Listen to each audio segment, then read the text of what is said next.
Hey, I've been thinking we should live separately. What? Now that Anna has grown up, there's no need for us to live together every day, right? I was so shocked by my husband's words that I couldn't speak. I had married a man with a daughter from another marriage, and now that she was an adult, he was saying this. So, you married me because you wanted me to be a mother? Don't get all hysterical on me. We've been married for a long time now, living separately won't be much different, right?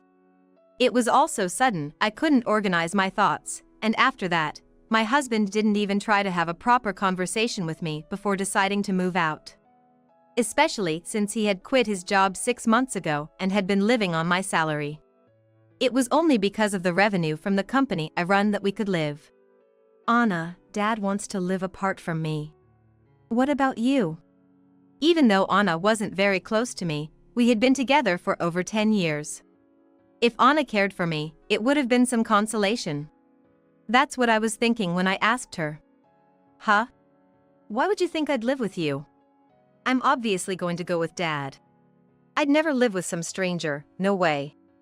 Anna said this directly to me, with a smirk on her face. It's true. People with the same DNA really are alike. It's fine if you want to live with Dad, but calling me a stranger, isn't that a bit much? No, since we're not blood related, I don't want you acting like you're my mom. I've never thought of you as my mom, just a housekeeper. If you want to come as a housekeeper, I guess we could hire you. Maybe for about $3 an hour. The way she talked down to me made me realize maybe I need to accept reality. Expecting anything from these two was a mistake. Maybe it's best for me to move on and live a meaningful life on my own. That's what I convinced myself. After their request, I started looking into moving out to live on my own. Then, one day, when I got out of the bathroom, I could hear Anna and my husband talking in the living room. Wait, Lisa is going to live with us too? This is super awkward for me. You're going to move out once you graduate from college anyway, so it's not a problem to live together for that period. She's going to be my new wife, so try to understand. I remember my head going completely blank from the shock. My feet stopped in their tracks, and my heart rate shot up. Living with my husband's new wife. He had been cheating on me without my knowledge. At that moment, all I could think about was getting revenge on these two. My name is Michelle, and I currently run a luxury car rental business. I've been able to leave most of the management to others now, but getting here was a series of hardships. It goes back about 10 years. After graduating high school, I was desperately saving money while working in sales at a company. Ever since I was a child, my dream was to drive a convertible. And I was determined to make that dream come true. At my job, which was mostly low base pay plus commission. The more I worked, the higher my salary went. Congratulations! You're the top salesperson this month again. You're really doing great. Thank you. I have goals, and I want to save up. Sales isn't something you can just will yourself to succeed in. You're really amazing. Keep it up. My efforts were recognized by my bosses and colleagues, and I was really happy during that time. Eventually, even though it was a domestic model, I bought my dream convertible. I had to work even harder because of the loan payments, but it motivated me more, and I continued to achieve good results. Then, one day, as usual, I was checking the news online when I came across a job listing. It was for a dealer specializing in used imported cars. I've always loved cars, and the job opening was for sales at a dealership. Of course, compared to a car dealer, my knowledge of cars was pretty limited. However, I could leverage my sales skills, and more importantly, I couldn't pass up the chance to work at a dealership, a dream come true. I went for the interview immediately, and the interviewer decided to hire me on the spot after seeing my resume. Though it meant inconveniencing my current company, I explained my situation and decided to change jobs. Since then, every day has been fun, and I've really enjoyed my days. I learned about the ins and outs of running a dealership, and eventually, I decided to start my own business. I had a solid business plan, and though it was small, I started a luxury car rental business. There were many challenges at first, but working tirelessly every day, the number of customers grew, and before I knew it, I had 10, 15, 20 luxury cars in my fleet. The joy of growing my own company and the fun of owning so many supercars were incredibly fulfilling, and I dove deeper into my work. In the midst of all this, I turned 35. I started to think seriously about settling down. Then, one day, I met a man through a friend's introduction. He was divorced with a child, but that didn't bother me much. Whether he was divorced or had children, to me, it meant he had more life experience. Nice to meet you. Nice to meet you too. Thank you for making time to meet. His first impression was of a very smart and kind person. His height, weight, and face were average, but more than that, it was his smile and the atmosphere while we talked that seemed really kind. We sat down together. He seemed a bit nervous. Thanks to my job, I was used to talking to lots of people, so I wasn't that nervous dining with someone I was meeting for the first time, which worked in our favor, and we quickly hit it off. We exchanged contacts, and after meeting a few times, confirmed our mutual feelings and started dating. A year later, we reached the goal of marriage. Let's make the best of it from here on out. I know there's Anna to consider, but I believe you're up for it. Yep. I'll do my best. Our marriage wasn't typical. I was in my late 30s, and he was divorced with a child. It was a unique situation, but we were ready to support each other and build a happy home. That's what I believed even more. However, a month after we got married, I'm gonna be at my colleague's place for dinner and won't be back till morning, so please take care of Anna. Again? You didn't come home until morning last week too. Going out every weekend is a bit much. It's none of your business. I've been doing this even before we got married, so why should I have to stop for you? Well, just because you did it before we were married doesn't mean you can keep living the same way. We're a family now, you need to consider that too. Isn't it a bit selfish? Before we got married, he was really kind, but after, he started to only think of himself. He often went out drinking until morning, showing no consideration for me. Just married, and still not having established a good communication with his child, yet he goes out drinking till dawn. He could be a bit more considerate. The man I dated was sensitive to these matters. That's why this change in him made me sigh. Maybe he's the type who doesn't care once he's caught them. That's what I started to think. Anna, looks like your dad won't be back till morning. How about we go out to eat tonight? No, I'm not going.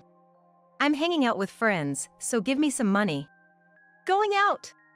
Anna said this and silently stretched out her hand to me. Was she asking for money? I knew she hadn't opened up to me, but this felt a bit rude. That's what I thought. Of course, growing up without a mother around, some of this was to be expected. Her father was probably too busy with work to give her much attention or time. But I was soon to find out how naive that thought was. Even after 6 months to a year, there was absolutely no change in their behavior or their attitude towards me. If anything, it felt like it was getting worse. My husband's actions towards me had only increased in demandingness, and Anna, for her part, only ever asked me for money. They wouldn't even make the minimum effort to communicate, and despite my belief that we had become a family through marriage, there was no warmth or bond of family present. Before I knew it, Anna was a college student. She was becoming an adult, and I thought maybe soon she wouldn't be as much of a handful. Maybe once she started working, she wouldn't pester me for money anymore. Just as I started to entertain these thoughts, out of the blue, my husband said, "Hey, I've been thinking we should live separately." What? Now that Anna has grown up, there's no need for us to live together every day, right? I was stunned by his words, speechless. What did he mean there was no need to live together now that Anna had grown up? It was as if he was saying he married me just to raise his daughter. Certainly, it's better for a child to be raised by both parents rather than just one. But was that his reason for marrying me? So, you married me because you wanted me to be a mother? Don't get all hysterical. We've been married a long time now, living separately won't be much different, right? His sudden talk left me trying to piece together my thoughts, but after that, my husband made no effort to have a proper discussion with me and decided to move out. He had quit his job 6 months ago and had been living off my salary. He knew I was running a company but never talked much about the business details. I had been covering living expenses since we had a decent amount of money. Looking back, perhaps my husband was just using me. Maybe he didn't marry me because he loved me, but because I was a convenient woman who would pay for things and act as a mother to his daughter. That realization hit me hard, and I regretted the time I had spent on them. Anna, Dad wants to live apart from me. What about you? Despite not being very close to me, Anna and I had been together for over 10 years. If Anna cared for me, it would have been some consolation. I asked my daughter with these thoughts in mind. Why would I live with you? I'm obviously going to stay with Dad. No way I'm living with a stranger. Anna said with a smirk, looking me straight in the eye. Indeed. People with the same DNA really are alike. Anna saw me merely as a convenience, too. All the time and money I had spent for her. I wanted to tell them that. Not that I wanted that time and money back. Offering unconditional love to family is natural. But I was the only one who thought of us as a family. They didn't care at all. My love was one-sided, and it pained my heart, leaving me feeling lonely about how to live on my own. People often say you should divorce such a person, yet some can't bring themselves to do it. From the outside, it might seem obvious to leave such a worthless person, but now I understand how they feel. No matter how awful someone is, living with them as a family for years can breed a deeper affection that's hard to surpass. It's fine if you want to live with Dad, but calling me a stranger, isn't that a bit much? No, since we're not blood related, I don't want you acting like you're my mom. I've never thought of you as my mom, just a housekeeper. If you're coming as a housekeeper, we might hire you. Maybe for about $3 an hour. This dismissive attitude was just insulting. Perhaps it's time for me to accept reality. Hoping for anything from these two is futile. Maybe it's best for me to move on and live a meaningful life on my own. I convinced myself of this. Following their wishes, I started to make plans to move out and live alone. Then, one day, as I came out of the bathroom, I overheard Anna and my husband talking in the living room. What? Lisa is moving in too? That's super awkward for me. You'll be moving out once you graduate from college anyway, so it shouldn't be a problem to live together for that period. She's going to be my new wife, so try to understand. I remember my head going completely blank from shock. My steps toward the living room halted, and my heartbeat accelerated. Living with his new wife. He had been cheating on me. And decided to marry her, starting to say he wanted to separate from me. Maybe after a while, he would ask for a divorce. Without revealing any truth, not cleaning up his mess, and without an apology. The moment I heard their conversation, my patience finally ran out. I had no love left for these two. All I could think about was getting back at them. When do you plan on leaving this house? And you, Anna. Since this house is leased under my name, I'd like to know the exact date you plan on moving out if you are. I haven't decided on the exact date yet, but probably within next month. Of course, I'll be moving out too. Oh, and about the housekeeper thing, if you really want to hire me, I might consider it. There she goes again, saying weird things.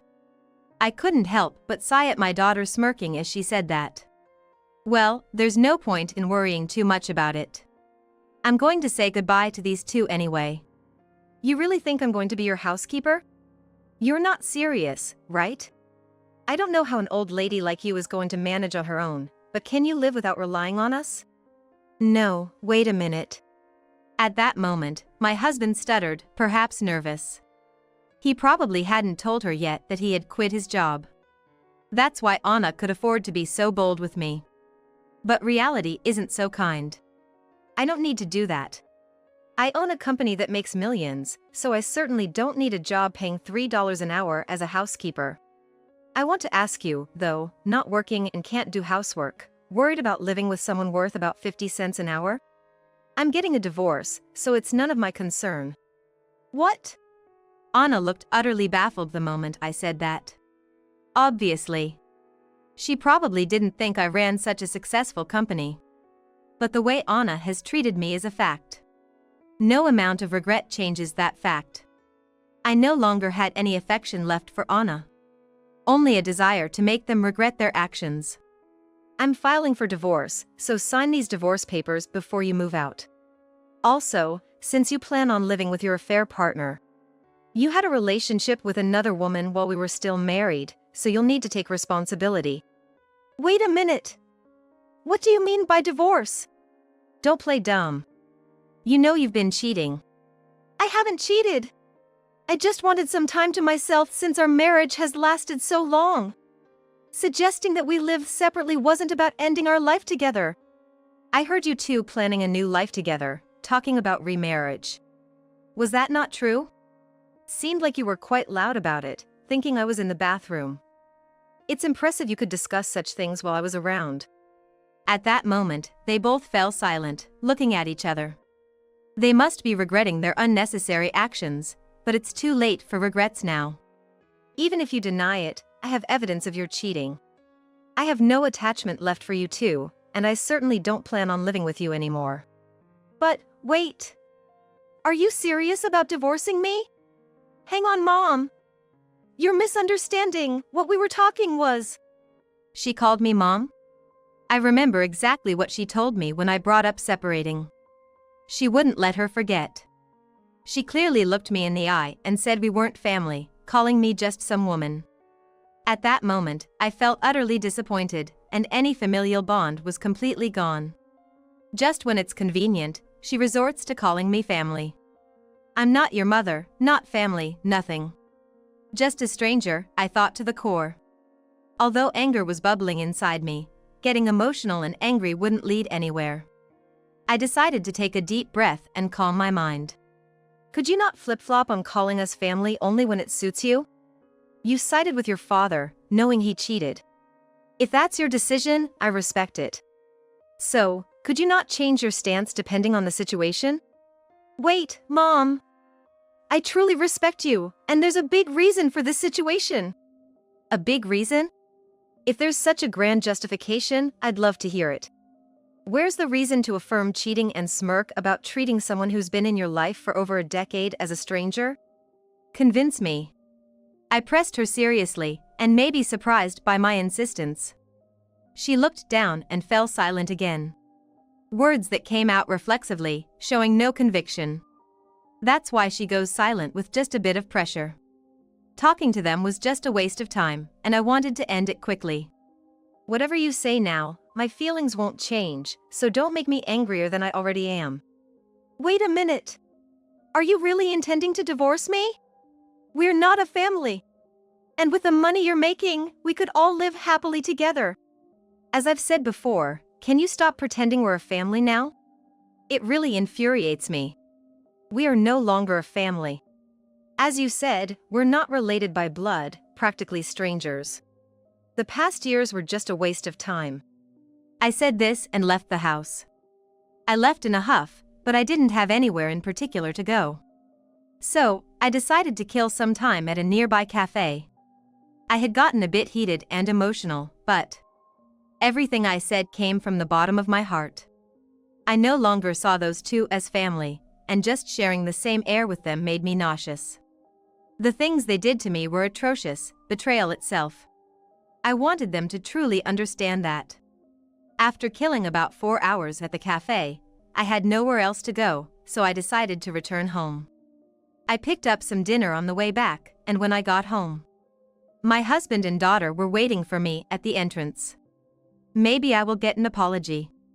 But even if they marveled now, my feelings wouldn't change. That's what I thought, but... You're really not going to reconsider the choice of divorcing us and cutting ties? Of course not. Why would I think of living with you any longer? If that's what you want, but remember, it's the same as you giving us half of your assets as part of the property settlement. Is that your aim?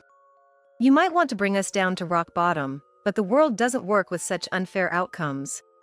You talk about making Dad take responsibility, but if we're divorcing, you'll have to take on some of that responsibility too, won't you? No. What are they even saying? I was so furious and appalled I couldn't speak. Of course, dividing assets in a divorce is standard. I understand that much. But to hear them say it so blatantly. They're not remorseful at all. Their desperate pleas not to divorce, to work together as a family, were lies. They've proven that themselves. But no matter what they say, my decision won't change. I intended to divorce my husband and cut ties with them, regardless of the property division. And owning several cars and making a huge revenue doesn't mean all of it is subject to division. Sure, there might be a property division, but I only take the minimum salary, so there's hardly anything to divide. I haven't been able to save much either. Well, I don't need savings since I have a salary from the company. And those cars? They're all registered under the company, not me personally. They have nothing to do with our divorce. They're not marital property. What? So, after the divorce, we get nothing? That's ridiculous. While you say that, you must be hiding other assets, right? If you're that suspicious, why don't you hire a lawyer or whatever and investigate thoroughly? That is, if you can afford it. Seeing no point in engaging further, I immediately returned to my room.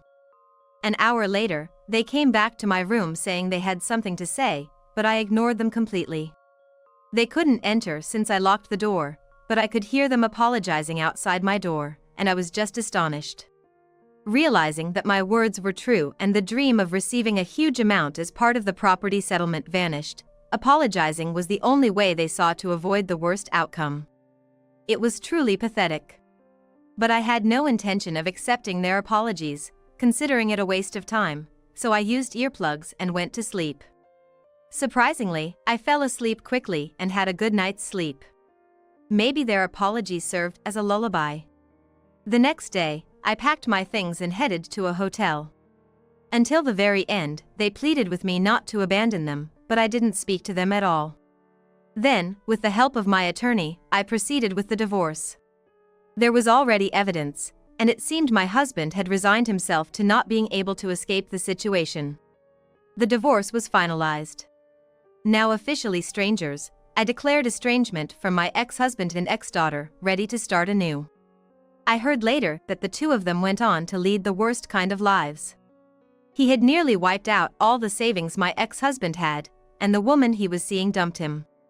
While we lived together, I had been the main provider, allowing him to spend his earnings on his affair. The other woman had misunderstood his financial status, thinking he was earning a lot, and had even decided to marry him. But once he was left penniless, she wanted nothing to do with him. Now alone, my ex-husband struggled with no money, no partner, and was plagued by loneliness and anxiety about the future, making repeated mistakes at work.